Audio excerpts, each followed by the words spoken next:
Hello and welcome to Sporting Jibberish. I'm Jack Luffman, and you'll notice, those of us watching on YouTube, that Stuart is not with us. He's been whisked away by the wife to sunnier climes in Dubai, so he's in the Maldives sunning himself. So I'm joined by our resident fantasy football expert, Ian Larkin. Larks, welcome to the show, mate. Thank you for having me. Thank you for welcoming me into your inner sanctum. What a setup we've got here. I've impressed. You know, a lot of you might think it's a Mickey Mouse operation, but it's the real deal. You sent me a running order. We've got all the tech on the go, and I'm sure to do Booby proud, to be honest. But I've got to discuss our fee. He's in Mauritius. Maldives. He must be doing all right to be in the Maldives. I don't know. I think that's where our profit's going. I think. You think, mate? Well, it's definitely not in my pocket. That's for sure. No, we'll have a discussion about that. But obviously, we knew he was going to be there, so we invited Larks, and I think he's actually sent you a message, Larks. So I don't want to just play with that and see what he says. Hello, gentlemen. Wishing you well from the Maldives. I'd like to say I'm missing you, but I'd be lying. As you're able to hear, the waves are just gently crashing up against the water villa. Oh, it's absolutely bliss. Larkin, bit of advice. Firstly, we only do one take on the show, so don't get too nervous. I remember my first time too. You'll be okay, buddy. Stick through. Rely on the jam, whatever that means. And also question everything that Jack tells you, because 95% of the time, he's probably bending the truth. Anyway, good luck with the rest of the show, and I'll speak to you soon. There you go. What a welcome. Sounded lovely, eh? I know, it sounds great there. To be fair though, you should never let the truth get in the way of a good story. Absolutely. Well, you know, I'm with you 100%. You know, I was a journalist in my former life, so there we go. Anyway, so welcome to Ian Larkin. It is episode 33 of Sporting Jibberish. But on today's show, we're going to look at, obviously, our usual football, Premier League, Arabian Gulf League, the Champions League draw, and the Europa League, the big competition that Spurs are going to win. We're going to have another chat about Rugby Union and the impending or the cases around dementia and head injuries, and obviously you'll find out a little bit more about who Ian Larkin actually is in a moment or two. We're going to review the boxing and what on the weekend's results means, and then we'll have a look at the fantasy football as well. So first of all, Ian Larkin. Who is Ian Larkin? So just a little bit of a brief background from what I know of him anyway. You know, Larks is a primary school teacher. Oh my God. That's my sound. Yeah, you can see that, look. Just twist your thing. Yeah. There we go. Just try and keep it like it's mine as well. Which I can carry on from there, it's fine. Yeah, so Larks is, I met Larks 2.5 years ago when we both ventured down to London for our induction at our school. It was a beautiful moment, wasn't it? Coming together of souls, they might say. It's memorable, isn't it? It got us ready for the King's Road pub and the King's Road. Yeah, I actually remember leaving that, not actually liking you that much. You were very arrogant, I thought. I was on one, wasn't I?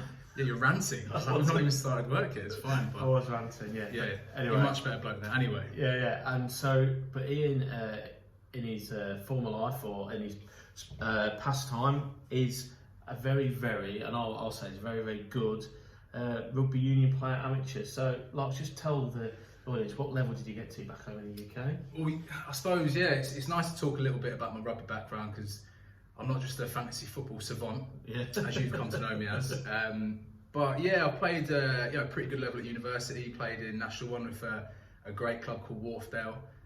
Great place to play. I think it was voted in the top 5 rugby clubs in England, of places to go and visit. Great club, got a great rugby education there, and then moved out here a couple of years ago, joined the mighty Dubai Hurricanes, Sevens champ. Been injured for a while, but yeah, excited to get back playing, and excited to chat a bit of rugby later, mate. Yeah, good. Yeah, so just quickly, anybody back home, any names that you might have come across in your playing days back in England, or even out here? I'm trying to think of the big Welshman in the first year who's there. Yeah. Oh yeah, so Mike Phillips, coaching out here. Yeah, very good player, good coach. Sadly, didn't get the chance to play against him. Was totally unaware it was actually him. I remember sat before the game thinking, that bloke looks a lot like Mike Phillips. I was like, I actually fancied saying to him, I was saying, anyone ever told you that I'm Mike Phillips, mate? But turns out actually was. I had no idea that he was here. But yeah, obviously he coached against me at home. It's difficult, really. Sort of in National One, it's a lot of lads finishing off their career, dropping down. You know, he wasn't a big name, but he's probably one of my favourite players to play against. He was a tough player. Chris Chesney, the ex-Saracens player, ex-Toulon, playing at Esher. We used to have some good battles I was a young lad. He was an old head. He used to get away from murder on the pitch. But yeah, I suppose he was a good name to play against. Good. And just before to finish off, hooker, right? Yeah, trying to, mate. Trying to at the minute. Throw the darts. Yeah, they aren't quite what they were, mate. Think about moving across to Lucid this season, but obviously we'll talk a bit about rugby in a bit. Sure, yeah. Looks like it's a pretty redundant position at the minute. It seems to be no scrums, but yeah. Cool. So that's Ian Larkin, not just a fantasy football expert, but a very, very fine rugby union player too. Moving on, sporting week, mate. Last Saturday didn't go right. Last weekend didn't go right for me, pal. Yeah, you had a big crowd down there, mate. Very big crowd down at the what's the oval called? The Morris. He's the founder of Emirates, isn't he? Morris. Yeah. Flanagan? I mean, they almost broke their attendance, didn't they? I came down to watch. Lovely day, to be fair. Who were you playing? Cool Boys. Yeah, I mean, I think you should let it get away with their innings, didn't you? Yeah, to be fair, it's probably our worst fielding and bowling performance of the season. You say for the semi-final. How often does that happen? You know? I know, mate. That last over. Yeah, last 2 overs. Although we didn't bowl particularly well early on. Well, really early on we did. We had them 9-10 for 2, and then back end of the power play didn't go too well, and then we just sort of let ourselves down a bit in that, and then chasing 190 is tough ask. A bit of an incident out on the boundary, that last ball, mate. It went for 4, didn't it? Could have been stopped. Lack of communication from yourself. Nah, it was 4 all the way, mate. Was it? Yeah. That's it, mate. You point the finger. Yeah, 4 all the way. No, I'm never getting that. I tell you what, I was impressed though, mate. Captain's knock from you to open the innings, mate. I could see wounded soldier pushed on, mate. What'd you get? 40 for 40 odds, yeah. Yeah. Standard forward, yeah. Not very fluent, not my fluent best, and struggling with this Achilles, that's for sure. But disappointing that we fell 20 odd runs short in the end, chasing 190. So that's the season done for 4 weeks, and then bizarrely they start like it's the same season, but the second half of the season, a new version of the league. I don't know. Anyway, we start again January the 15th, I think. When will the final be of that? Is it this weekend? Yeah, it's Saturday. So do you think those boys got a chance to win it? I think if they play like they did, they got some good batters.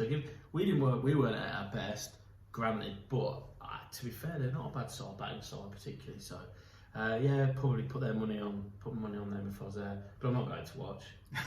Onwards, mate. Need to get that Achilles right. You got your MRI sorted? MRI scan 6 o'clock Saturday evening, mate. Rice it, mate. Rest ice compression, mate. That's it. That's how it goes. Anyway, your sporting week, we touched on it earlier. So Boothie's been playing some football, albeit 7-a-side, and I hope that 11-a-side could be back in January. Obviously, my cricket's gone. It's back as it was, but no rugby in the UAE here at the minute and in the UK. But some news on that.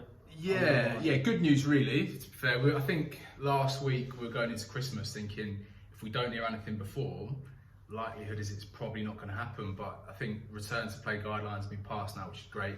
So there's going to be a slightly modified version of the game coming in February. We can start contact.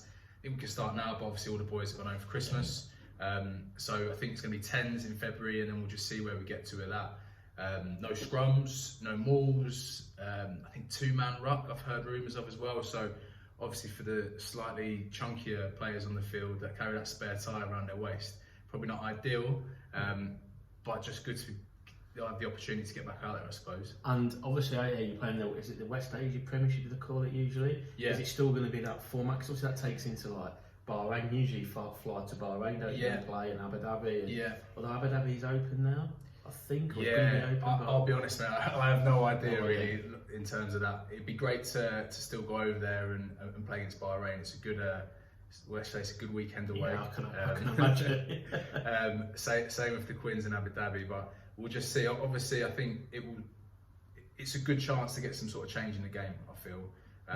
We would have lost a lot of players across the UAE, people moving home and stuff in the current climate, and I think it's a chance to really make some good changes, positive changes to get more people playing. I think the idea of taking out scrums is probably a nice idea to start with. I think every team struggles getting props, hence the reason why I plan to play prop this year. I think it's going to work out for the best, and hopefully we can, we'll learn something out of it moving forward, I think. Good. And what about this? Did I read something about the UK is going to be back playing full contact 15s or variation? Yeah, speaking to the lads at home, it seems pretty similar to what we're doing, but 15s. Again, I think they've taken the scrum out. I'm not entirely sure. But yeah, it would definitely be different, I think. So yeah, I think they're buzzing to get back playing. A lot of the people I spoke to, I suppose over there, a lot of clubs are relying on the income as well. So there's a lot of clubs holding on by the skin of their teeth. So it'll be a chance to get some people through the door, get some people in the bar. We've talked a lot about that. I was certainly of the amateur club, cricket-wise and football. Do you think that it's going to have an effect on members and people playing the game moving forward? I think probably lads at the back end of the career, like myself, have definitely. We'll talk about that in a bit. Yeah, I've definitely had some thoughts. I suppose the golf courses out here are very appealing. Yeah. Got the bug, haven't you? Yeah, I've got the bug. Yeah, I'm not very good, mate, as you've seen me play. But yeah, I've got some sort of bug. I think it's called a slice. Yeah.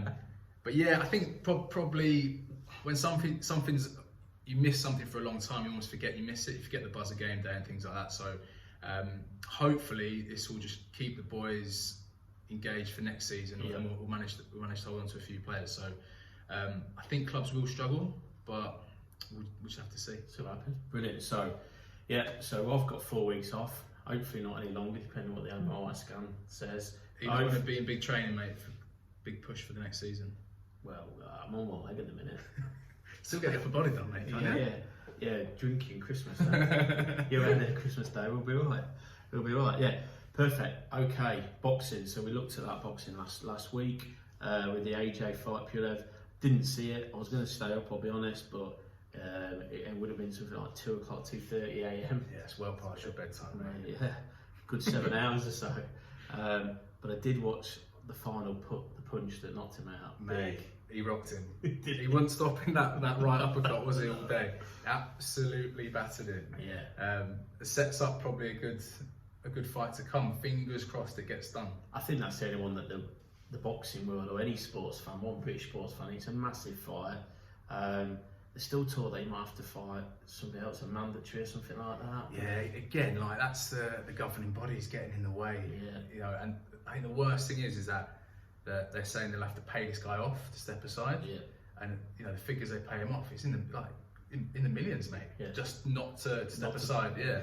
So, but back to what we're talking about, and all sports were suffering with the lack of crowds and things like that. That surely it would be worth the boxing authorities to pay that to get this fight on, and almost like a refresh button. This is boxing back to its best. April time. Yeah. Once things have settled down in the UK, Wembley, full house, Fury, AJ. What a cracking way to relaunch your sport. Absolutely, mate. You could give it a massive kick up the backside, wouldn't it? I reckon so. Yeah. Who's your money on if it goes ahead? Mate, I'll be honest. I think it's hard to pick. First of all, I'm pretty split, but I've got to go for Fury. There's something about him that I love. I think the fact you look at AJ, you look at him, he's got muscles actually coming out of everywhere. Then you've got Fury, steps in the ring, rigged like a bag of sick. I hope he's not listening. But he's a talented boxer, he's a talented fighter. Doing it for the average bloke everywhere. I've been watching him following on Insta, doing star jumps in his front room with his missus during lockdown, keeping the nation fit, telling his kids off. He's been great. I like him, he's a good character. He'll fight anyone, skilled boxer. So I hope he wins. I'm not sure if he will or not. By yourself? I'm the other way. I've always liked AJ from his pre-actually Olympic days, because I remember watching a bit of a documentary about his bit of a checkered past, didn't he? Yeah. Very, very fine line between making it and getting into slammer basically in those early days. So, and I just think he's a really good advert for British sport. I'm not saying Fury's not, but there you are. You're definitely saying he's not. No, but I think he. I don't know. I think he might have. I think Fury's probably the better tactician, more experienced boxer, from what I know and what you read about. But I just wonder if AJ's just going to be too fast and powerful for him. It's interesting because they actually sparred when in their youth. Do you know that? No, I don't. So in there, I think Fury was a young professional. He was 22, 23. AJ top of the amateur ranks. By all accounts, I think AJ handed it to him. He thought he'd go easy on him, Fury. Yeah.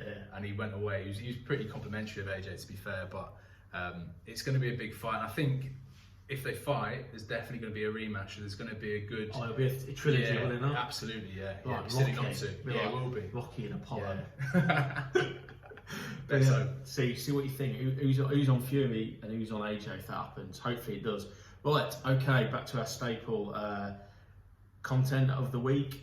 The football results in and around the world. So let's start with the Arabian Gulf League. Are you following this, Larks? Do you follow it? I mean, Al Wassel's my team, mate. Al Wassel. Yeah. We've got a strong allegiance at work with Al Wassel. Oh, really? Yeah. We've got. You're the ultras, are We are the ultras. Yeah.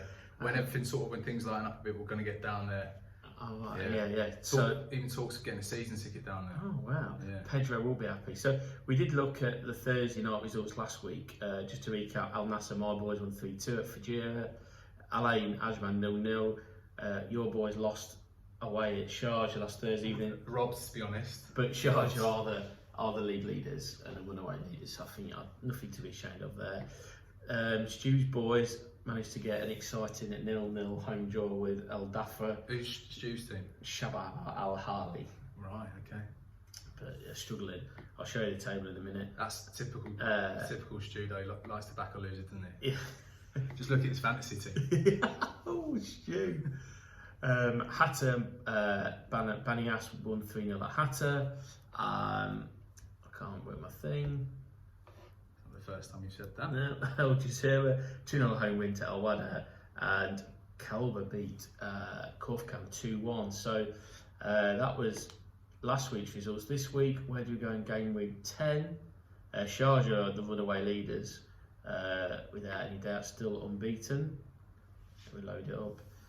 There we go. So it starts off. So we're recording tonight. So these games, will, as you listen, would have happened last night. But Al Dafra at home to Hatter, Banias at home to Sharjah. So Banias looking to cause an upset after a good win last week. Also tonight, Larks, Al Wassel, your boys at home to Al Jazeera. Back at Zabil Stadium, the cauldron, mate. The atmosphere is going to be electric there. When you drive past it, it's just yellow everywhere that you can see it. It's mate. quite good. Yeah, electric, mate. I recommend anyone coming to the UAE, get down there for a game. You won't see the likes of it before. And then Friday we've got Kelber, Al Wada, Fajir is Shabab Ali. So Stu, you need to get back to a win. My boys play Friday evening. Al Nassr home to LA. Never an easy game that. And then also Ajman and Korfkam finish off the game week. So that's in the Arabian Gulf League. Big week. Big week there. Big week. How long have they got left in the season? They've just. We've only had game week 10, so I think they've got another. I think there's about 12. So plenty of time for my boys to make a push. Yeah, before it gets too hot. Yeah, watch out, Sharjah. Al Wassel and Pedro, if you're listening, you've obviously got another fan now. That's it. We do our best work late. I've always said that about Al Wassel. Always. Good lad. Premier League. Do you follow anybody in the Premier? Oh, you're a Wimbledon fan, aren't you? Yeah, I was a Don growing up. We moved over from Ireland as a wee lad, and we lived next to Plough Lane. So had my heart ripped out when they left. To be honest, pretty grim. But yeah, like the family stayed pretty loyal to AFC Wimbledon. I moved up north and lost interest. So I'm buzzing about Leeds this season. To be fair, having lived there for sort of 10 years and seeing what the club means to the city. I just want them to stay in the league this year, so when they can get fans back in, whenever that is. Ellen Road full is not a place for away teams to enjoy going. So so sort of Leeds in the Premier, but Plough Lane. I remember going to Plough Lane as a young boy. My old man, if you're listening, you remember this. I can't think who Wimbledon were playing. We sat right in the rafters, and we met the late great Sir Bobby Robson, who was obviously the England manager at the time, in the car park at Plough Lane. I've got a signed programme somewhere. Yeah. What a character he is. He comes to my school one day to open our new sports hall.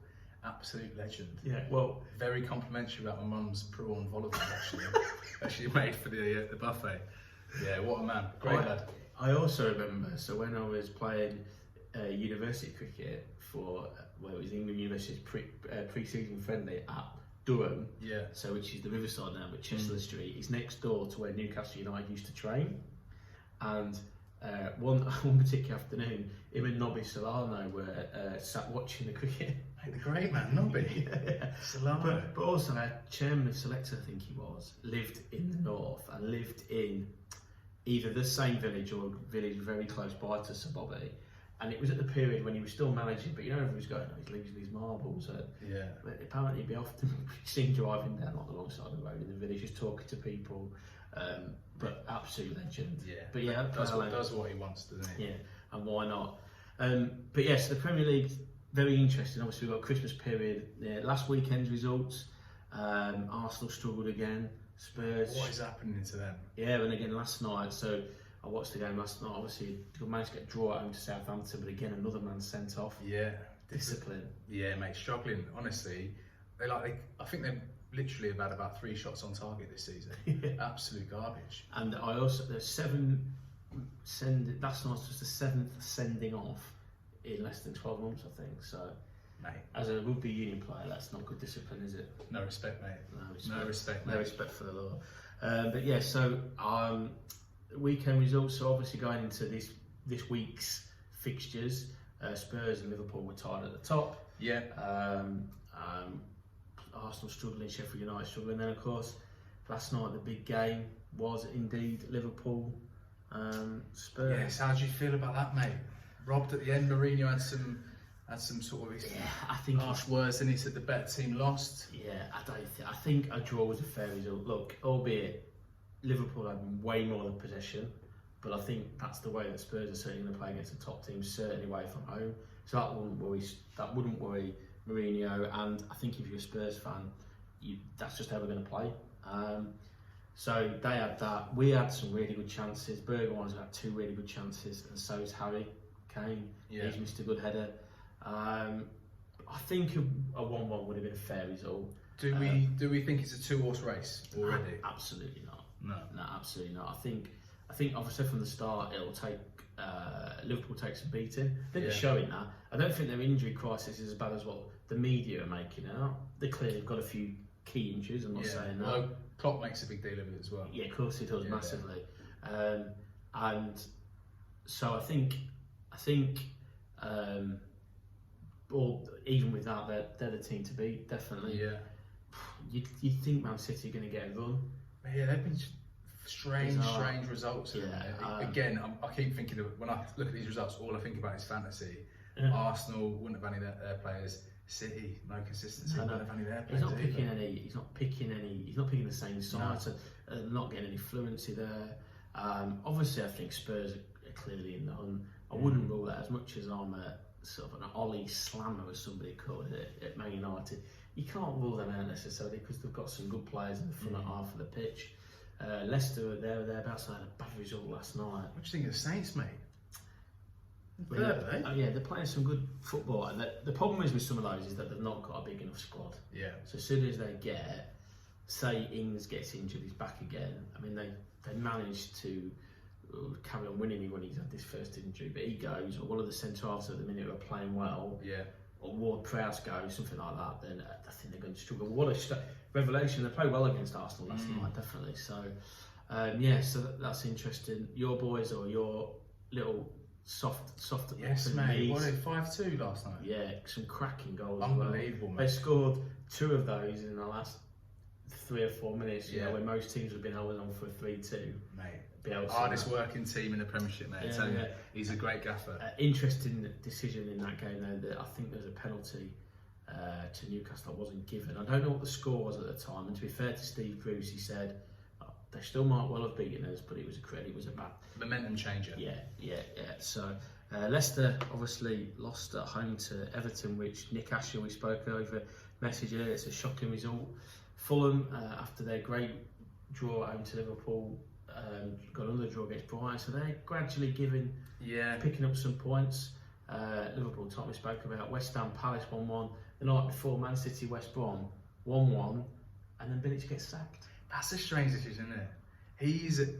He's a highly thought of coach. I don't know how he's gone down at West Brom, but I know he was like the West Ham amongst the players. Yeah. There's someone who, hands down, from what I've heard, produced a fantastic Christmas party every year, end of year do. Boys back to Croatia, private jet, all the works. So why on earth for the sacked him? Hula bar in VAR. Why on earth? Maybe that's why. Maybe he caught wind. He was taking the boys over to VAR for a big one. Exactly. Very strange decision. Bizarre, not signing anybody really. No. Carlin Grant from Huddersfield, nothing signed. They've brought Ivanovic back from retirement, I think, for the free transfer. Yes, they signed a couple of the lads they had on loan permanently, but what I don't understand what the board want or what. I mean, good mate of mine, Ross, he's a West Brom fan, and I think obviously fans have been sensing it's coming, even though they don't want it. Weird. And then Big Sam's back in the game now. Is he? Big Sam I'm Allardyce. not going to say any chat about who's going to come in. Sam Allardyce done and dusted already. The GOAT himself. The GOAT himself. Mate, very interesting. Very interesting, mate. He's had his fingers in many a pie as Big Sam. Yeah, exactly. That doesn't surprise me. I was about to say any chat about who's coming back in. But again, he'll probably suit him, won't he? Well, I think what'll happen is they'll give him some money to spend in the January transfer window. Yeah. And that's it. Hire him, give him a bit of money, 30 to 50 mil. Don't know where he's going to get for that. Yeah. Then keep him up. Mate, he does good work on the transfer window. Yeah, he does very well for himself in that. Didn't you want? Was his book's one of the ones you studied on? Yeah. Yeah, inside cover to cover, mate, inside out. If you were, it's giving me the edge of fantasy. I'm looking for the second part of it, I think, mate. He needs to write another one. Cool. Anyway, fixtures this week: Palace, Liverpool. Liverpool won't be very happy with that quick turnaround, will they? I'm sure Klopp's not had much to say about that. Toys will be out of pram, no doubt. Southampton, Man City, good game. Everton, Arsenal, another good game. Everton up to 5th now. Arsenal losing out, they're struggling. They're not far off bottom 3, are they? Yeah, they're sort of, 4th. There was a bit of a gap. They're lucky the other teams are doing so badly. Yeah, absolutely right. Newcastle, Fulham need a win, for sure. Be interesting tonight. Obviously, Sheffield United before the weekend fixtures at home to Manchester United tonight. Yeah, I'd tell you what, there's a team that have missed having a crowd as well. I think they'd be doing better if I think so. They could feel Although I did call it on here just before lockdown, when we come back from lockdown, that they would never win another game. Did you? And do you know what the only game they've won since? Go on. Spurs at home. Classic. But, Classic. Yeah, Sheffield United struggling. Yeah. Sunday, Brighton, Sheffield United. So there you go. The Sheffield United tonight played Man United. You'd think they're not going to get anything from that, so they've got to go to Brighton and get something at the weekend. Spurs, Leicester City, big game. That is a big game, big mate. Game, both sides, disappointing results. Yeah, definitely. There's a lot of people have a lot of Spurs players, a lot of Leicester players in their fantasy team as well, mate. It's a pretty clutch game now, I think. Yeah, so we've got that's interesting. Look at that. Big game, mate. Big game. The Roses match. Yes. Is back. Manchester United at home to Leeds United. Last time they played in the FA Cup, they were obviously away at Old Trafford. The city of Leeds was on lockdown anyway during the day. All the pubs were on extra vigilant watch, mate. It was insane. Was that when Jermaine Beckford scored? Yeah, the mighty Jermaine Beckford, mate. Yeah. Produced a jam for the boys, didn't he? Like you say, such a shame that there's no fans in that. The first one back in the Premiership for so long. Yeah, I'm back in Leeds though. I think they're going to. Wouldn't surprise me.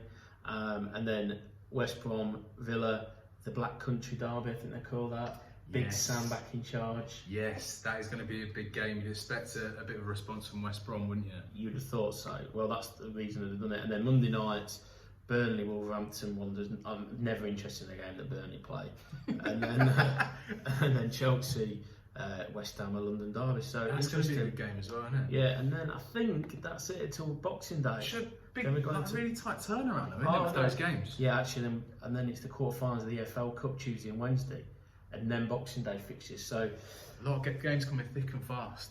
Lots. Yeah. The squad's going to play a real part in it now. Absolutely, huge. And I think that's why you're seeing some sides rotate already. Sort of Spurs have played a lot of games already. Yeah, he sort of rotated a couple last night. You should see the squads with more depth start to pull away now, shouldn't you? You'd have thought so. You'd have thought so, because there's no way that we talked about Southampton earlier. There's no way Southampton can go through this next 4 weeks without picking up injuries or just people need resting. And as soon as you rest people, you call it those sides. Your quality more often than not just drops a little bit. But what concerns me the most is where are the boys going to get their Christmas party in those days? We're looking at a calendar. It's tight, isn't it? They're struggling. When are they going to get out and about for that? Probably July. Oh mate, it's not what it was, is it? No, it's not what it was. We touched on the Bilic sacking again, so we don't need to look at that.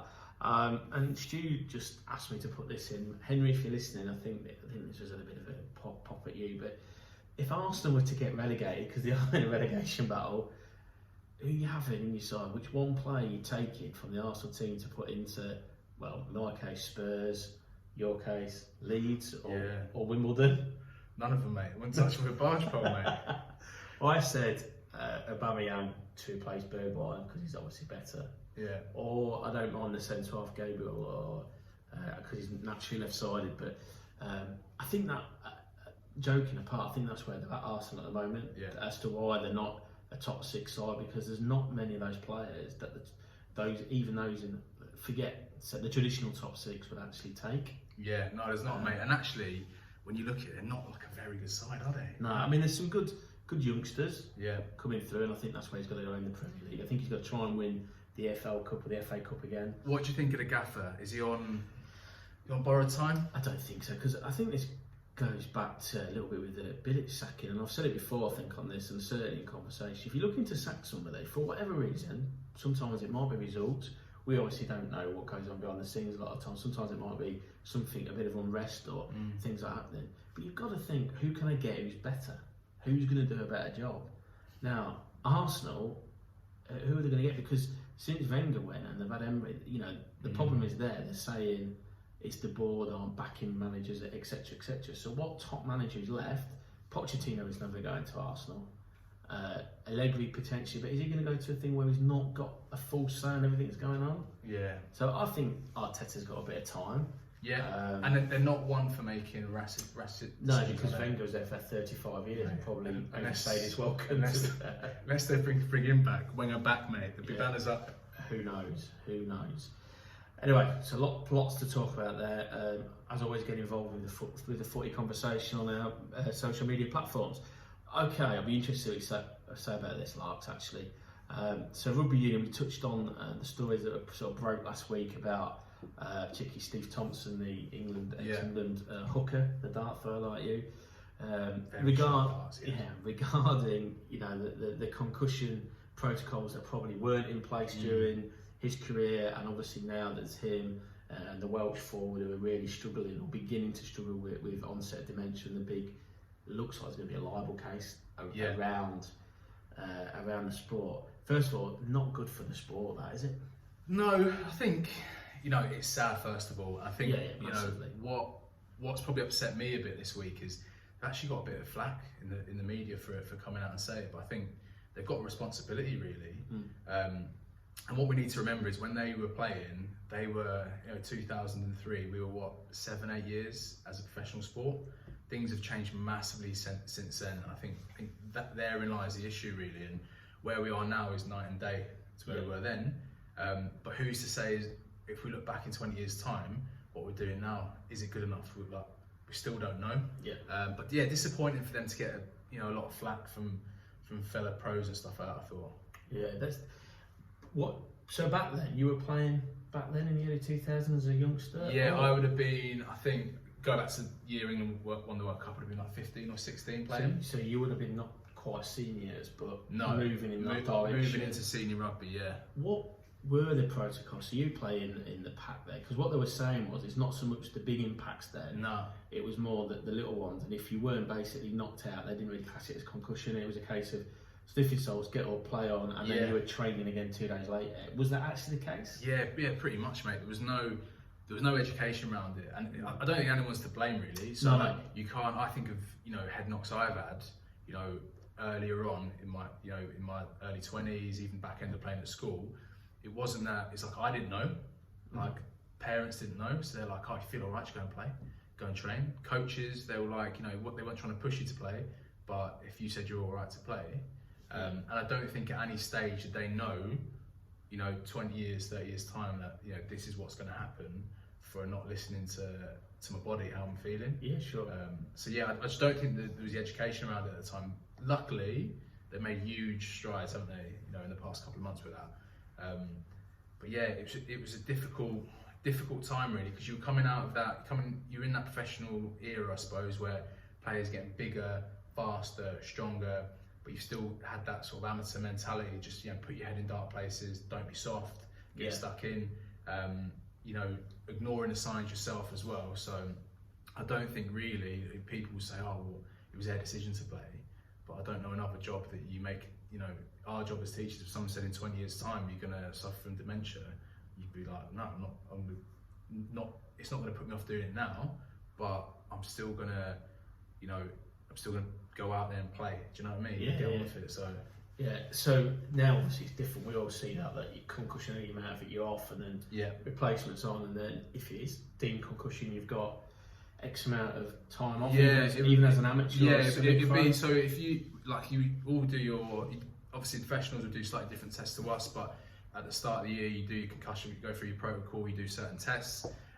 If you get banged to the head, even if you're not knocked out, you'll redo that test and they'll look at how you get on with it, and if there's a big deviation in your score, then obviously they'll deem that you've got shown symptoms of concussion. Then you immediately go to return to play protocol, which is I think it's a week total rest, then light training if you're not showing any symptoms.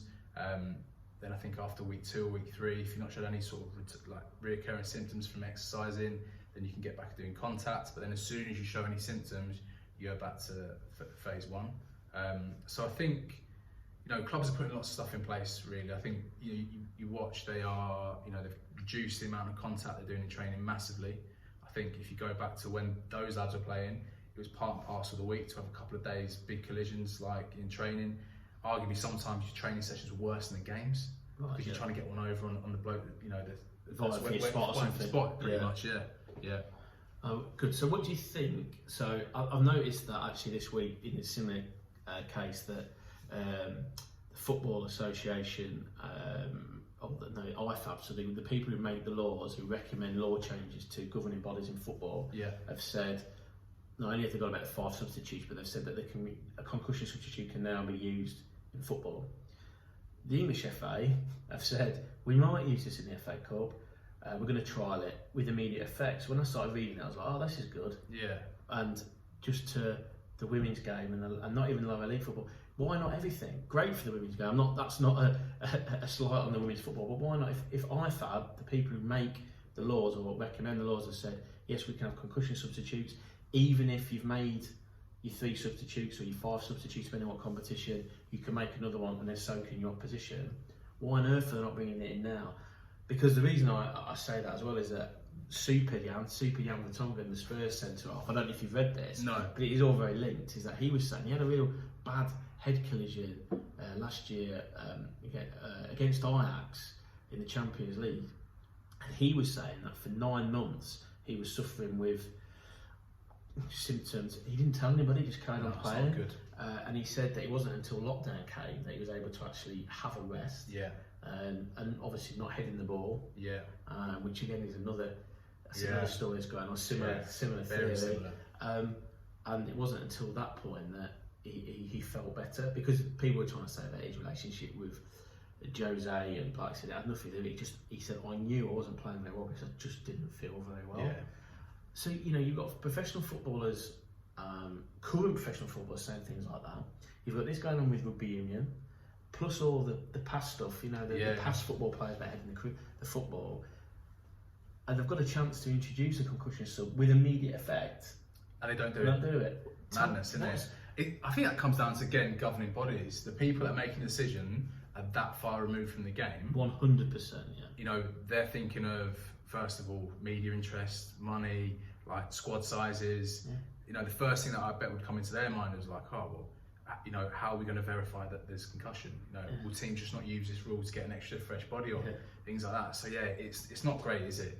And I think one thing rugby is getting right, and they've still got, don't get me wrong, they've still got massive strides to make, but player welfare has to be at the top. Massively. Regardless of, and I know there'd be argument, well, a footballer's salary compared to a rugby salary is, you know, it's vastly different, isn't it?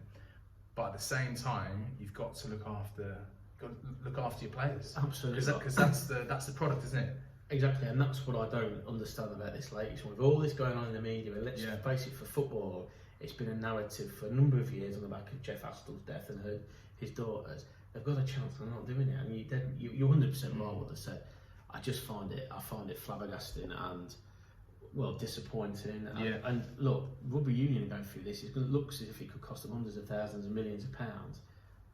Surely the footballers can get on board with it if they're not careful. Yeah, particularly now they've said you can do this. And I think what's probably worrying, you think of rugby, those collision sports, is that, well, as a parent, are you going to push your child to play? It needs to be safe. It needs to be safe. And you know, like the benefits and the stuff you get from the sport, you know, in my eyes, still greatly outweigh the risk.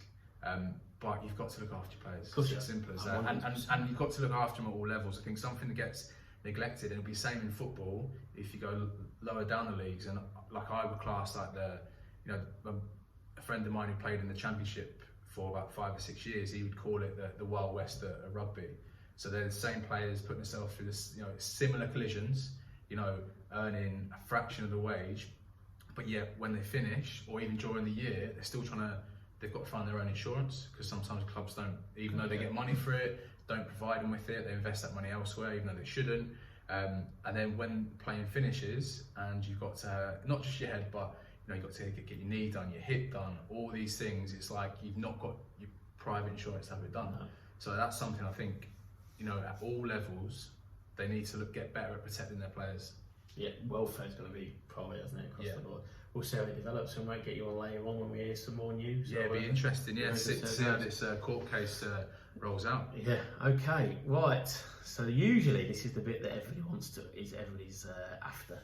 Is Larkin that fantasy. jam. Yeah, it is. And it's rattled me this week. Those fixtures just cropped out. You know, I took my after ball. Yeah. For a couple of days, obviously, you know, Christmas holidays, been treating myself a bit. And all of a sudden these midweek fixtures spring up. Yeah, I'm like, oh. And I'm left there with Ruben Loftus-Cheek sitting in midfield. I don't know why I put him in, but yeah, he was there. One day he wasn't, one day he was there, mate. But so at the minute in the fantasy league, so last week was week 12, and our weekly winner was Nick Latham, so a colleague of ours. So very well done, Nick. Make sure you send myself or Stu a message to get that Radisson Red discount voucher. And I've been giving Nick quite a few tips at the parent cafe actually at work. So he's I'm glad to see he's been listening. So well done, Nick. So Nick's done that. Maybe we can share the prize together. Maybe. Oh, maybe go. Nice romantic day. You've used yours weekly. I have, weekly winner. Very good. So going into week 13. So this is, I'm looking at the table right now. This is after last night, so that's Wednesday night's fixtures in week 13. Yeah, still tonight's to come. Yeah, Mike Keevy is leading the way, 63 points. He's been at the top for a long time now. Scoops FC. I did look earlier today that actually in the top 10, his weekly points total at the moment is excellent. Yeah, let's have a quick look at his team. Do you know what? I was actually having a look at his team earlier, and I saw there's a man that, you know, he takes it seriously. He studies the form. I expect he's probably got a tactics board like myself at home on the wall. Yeah. You know, just, you can see he invests a lot of time in it. Just from you can see how the formation he's picked, 3-4-3, the spread of players. He's used his bench well. He's got decent on the bench as well. Yeah, hasn't he? Very good. Anyway, so usually you discuss. Yes. How is Mike feeling, by the way, before we move on? She's doing well. She's doing well. I think, you know, like I said, first week of holidays, I've been sorting out the Christmas party for the boys a bit too much, and you know, as we know, she's heavily pregnant. Yeah. I'm fond of that. I was meeting some of the team tonight, and she wasn't best impressed. But yeah, I think we've all been there, haven't we? Yeah, we're all right. So this week, because you're sat in the hot seat, yes, we've switched roles. Right. So Stu has sent us his tips for this week. Let's see what he says. I've not heard it yet, so let's see what he says. Here we go. Now then, gents, Larkin's Corner. Thanks for having me on the show today. Going to get straight into this. Jack's been pushing me all week. What do you call the wife? Is she another Mike feeling? Well, I've decided to go down a different approach. So I've gone with the Gerald Houllier and Roy Evans partnership. Okay, both lovely human beings. One knows a vast amount of knowledge about football. The other one was just a nice guy that knew nothing about football. I won't divulge who is who. I'll let you work that out. So I'm going to start with a little story. So yesterday I had a near-death experience. So I went out snorkeling, left the wife on the balcony. So I'm off there snorkeling, chasing around these little fish, and this massive shadow appeared next to me. Huge shadow. Okay, looked like it was going to attack me. So as a brave person I did, I screamed, shouted up to Evans on the veranda, help me. Did no action whatsoever. Managed to swim to safety without being eaten alive. On reflection though, I did look down and did actually see it was only an angelfish, but decent sized one. But you never know, do you? Which then made me think about fantasy football, is that sometimes we overlook the smaller players, and we should really be focusing on the teams that are doing well and the players that are doing well within these teams. So I've got a few little picks for you this week. So I decided to focus on the top 5. Liverpool currently being top 2-1. Sorry, Jack, just had to get that one in there. I've gone with Curtis Jones. Young, talented midfielder, lots of ability. I think he's going to start weighing in with some points now. Seems to be a regular selection for Jurgen Klopp. So come on, Curtis, bring home the marmalade. Spurs, I've gone with 2 players. Jack will probably turn in his teeth at second. Bergwijn, yes, he's not scoring, but he's getting in there and creating chances. So at some point he's going to start scoring goals. And I was going to pick Reguilon, but he seems to be in and out of the squad at the moment. So I'm going to go with Bergwijn. For Southampton, currently 3rd place, I've gone with Walker-Peters. Can't look past this guy. Absolute steal from Spurs there. Clean sheets galore and has an attacking presence. Leicester City, I've gone with their in-form midfielder, so I've gone with Madison as a good shout there. Free kick specialist, dead ball specialist, so you've got plenty of opportunities. And coming back, and we'll be wanting to push for the England squad for later on this year. Everton, I think your obvious target is, I'm going to stay away from the striker, is maybe Richarlison. Penalty taker, free kicks, potentially, lots of attacking threat. Or Holgate, now he's back, fighting fit. He would be a decent defensive choice. And then I've just had a little look at other players around the league that maybe you've had or cast your eye over, what to shoot about. So I'm going with, is it Crystal Palace? This guy has got ability. It's just a matter of time before he starts getting assists and goals. I think he's just around the corner from doing that. Klitsch, from Leeds, a penalty taker, centre midfielder. Bags of ability for a Polish lad. Will get you some points as well. Souček, absolutely love this fella. Defensive midfielder, 6'73". Always on the end of headers, so worthwhile punt and quite cheap. And this guy, if he can stay fit, Mendy from Man City is a great opportunity, but with him it's all down to fitness. Great attacking option again for Man City, and we'll throw in clean sheets with it being Man City. And then my last one is, I really like this player, really rate him, Loftus-Cheek from Fulham. Okay, yes, Fulham aren't doing as well in the league, but this guy gets fit, he will start getting assists and goals for Fulham. But this is me over and out from Maldives. Have a good one, guys. Stay safe. First of all, before I ask your opinion, did you want to get the fact anymore that he's in the Maldives snorkeling crystal? Unbelievable, mate. What do you reckon to that? Honestly, mate, I don't know. How's he afforded that, mate? What are your sponsors paying him? I don't know. I need to have a word. Slight obsession with Kyle Walker-Peters clean sheets every time I speak to him as well. And can I know we've got a huge following in Poland as well. Can I just apologise that there are other good Polish footballers? Yeah, definitely. Souček is just a good player. Yeah, to be fair though, I'm not sure about Loftus-Cheek. Like, I put him in thinking that he was injured at the start of the season, he's going to come good, produce that jam. But to be fair, he's got to do it quick. Yeah, he has. The problem is that he might create chances, but the people up front can't score. No, that is true. So that's the biggest problem there. A little bit of an ode, I think, to Gerard Houllier as well. Obviously, tragically passed away this week, so I think that was. I think so. Little ode to him. Yeah, nice. Obviously, started probably what Klopp's finishing now, really. After the glorious 80s. 100%. Yeah, Houllier was the man who started this upward trend for Liverpool. You look at Gerrard and Carragher speak quite highly. Yeah, massively. Yeah. So that's Liverpool. Just slightly worried about his incident in the ocean though. Yeah. What's Roy doing? She should be in there. Of course she should. Back in a man. Ridiculous. We'll have to have a word. Stay safe, Stu. Yeah, all right, get back in one piece. I don't want to sit in for another sport and gibberish again. I like to stay in my lane with my fantasy football. Just one other thing to announce is that the boy Barrichello runs on Monday at Musselburgh. Rubens. Yeah, Rubens. Yeah, so we'll keep you posted on that. How's he been going? Yeah, report from the trainer Donald McCain is good, so I think they're quite positive that it could be an interesting one again. So yeah, is he over the flats or the jumps? Over the hurdles, over the jumps. Fingers crossed. He's the main man. He's due a win, is he? Let's hope so. So you said basically what you're saying is to lump on. Get on board, mate. Right, okay. Get on board. All right, I've been waiting for my chance for a winner. Get on board. Anyway, that's it, Larks. Oh mate, Have you enjoyed that? Yeah, it's gone very quick. When he sent me the running order, I was like, I'm going to struggle to speak for 50 minutes, especially about some of the football. But yeah, mate, I've really enjoyed it. Thanks for having me. It's been an absolute pleasure to have you. People out there, as always, get involved, because at the end of the day, what do we know?